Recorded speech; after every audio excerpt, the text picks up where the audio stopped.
Hello, I'm here with Professor Von Solms from the University of Johannesburg. Professor, welcome. Thank you very much. It's a privilege to be here with you and at the conference. Professor, what are you working on? Well, I've been in the whole area of cybersecurity and information security for many, many years. And the last few years, and that's sort of what I'm presenting at the conference here, is my interest, the growing interest of the use of the Internet of Medical Things. In other words, where the Internet is enhanced by adding lots of devices and sensors. And maybe some of us have experienced that when you lie in the ICU, you connect it to all types of devices. And that is basically called the Internet of Medical Things. Now, we all know that the Internet and the Internet of Things and the Internet of Medical Things are very prone to cybercrime. So it is very much reported, very clearly reported, that the Internet of Medical Things has big cyber risks.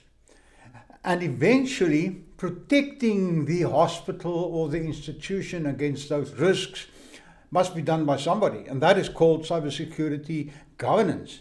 But cybersecurity governance is a part of corporate governance, and corporate governance is the responsibility of the board of directors or the board of governors. Therefore, cybersecurity protection in the Internet of Medical Things is the responsibility of the board of governors.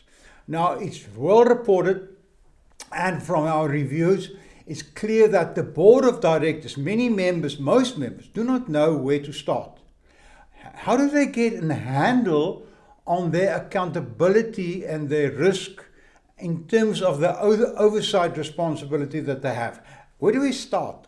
So what we've created and what we've reported at the conference here, which I find is a very good conference incidentally, is the fact that we've created a set of questions which covers a lot of aspects. And the idea is that the board of directors can take those questions, and actually get a handle on what they can do. In other words, they can say, fine, one of the questions will, for example, be, do you use equipment from outside suppliers? Do you have a committee where you are internally presented on the hospital and the suppliers to evaluate the security risks of those devices and try to mediate those risks? So we provide guidance over about 5 different areas, and specifically, as came up from the presentations this morning, in the area of ethics, because there are lots of ethical issues involved in this Internet of Medical Things, which are not necessarily the case when you are working in the Internet, the wider Internet of Things. One example, suppose you're a cybersecurity officer in a bank and you're confronted by a cyber attack.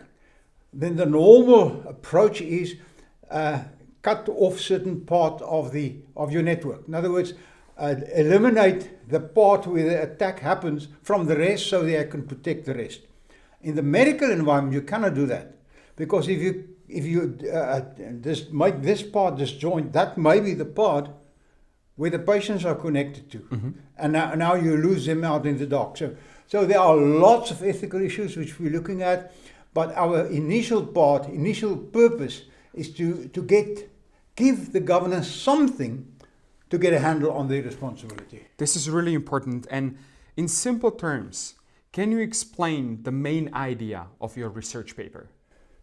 The main idea is to ensure that the board of governance take responsibility, understand that by giving permission to the hospital to install sensors in the ICU and in all other places, that there is a risk.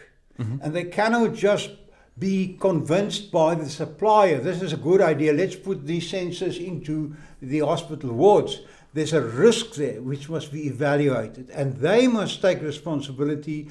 Where is the ethical line?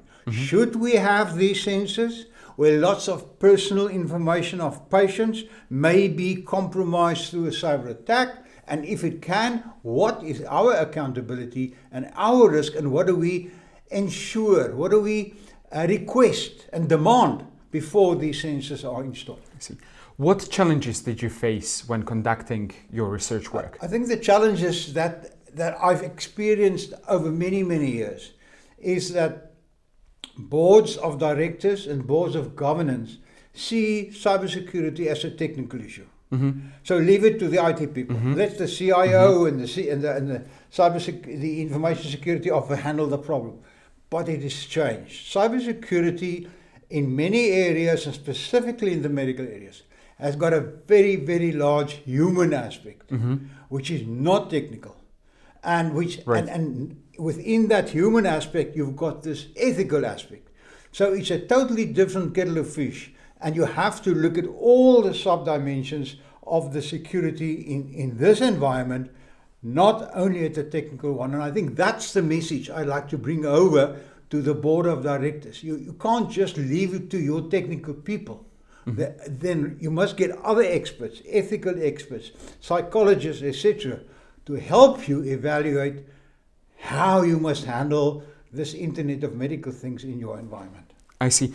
And Professor, you already touched on some of the real-world applications. Can you expand on them a little bit more? Some real-world applications of your research work. Yes, the real-world applications, and we say that wider also in the Internet of Things. Sure. Where they reckon that, you know, in the next few years, billions of sensors will be included in many other many things.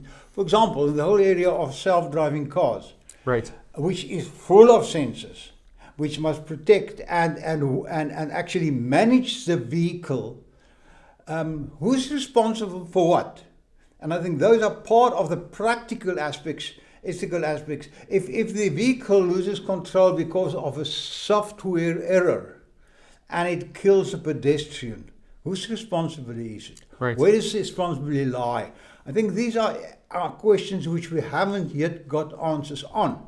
But I'm worried that we're just going ahead. We're just putting more and more sensors, more and more intelligence. And AI is not helping us at all. AI is actually, to a big extent, with all the benefits of AI, the risks, the cyber risks of AI are immense. And I think that's a big problem where we are at the moment. How far do we go? Must we at some point of time draw a line and say, no, we're not doing this? Those developments are happening in some countries where you get AI laws, ethical laws, etc. But it is not easy. And my purpose that I see is to bring the top people, the decision-making people, to let them understand what we're talking about now, and to realize that that's why they are there. They must manage those risks. Looking ahead, what are the next steps for your research work? Well, the next step that with this research project that we'd like to do is to first test it, expand it, and then develop a more formal model for governing cybersecurity governance in this specific area. And then that, of course, fits or flows into the other area, because you must start looking at cybersecurity governance in the architectural field,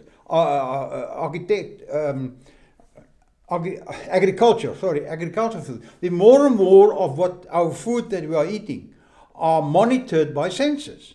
And what's the ethical aspect of that? And the fish we're catching, what's the impact of that in terms of the way that we use IT and AI and cyberspace to handle the things. I see.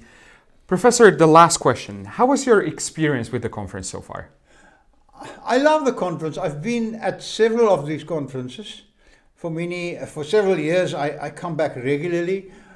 One of my other PhD students also gave a paper at the conference, which is much more in the area of cybersecurity governance for small and medium enterprises. That's an area that we didn't even talk about, which is a very serious aspect.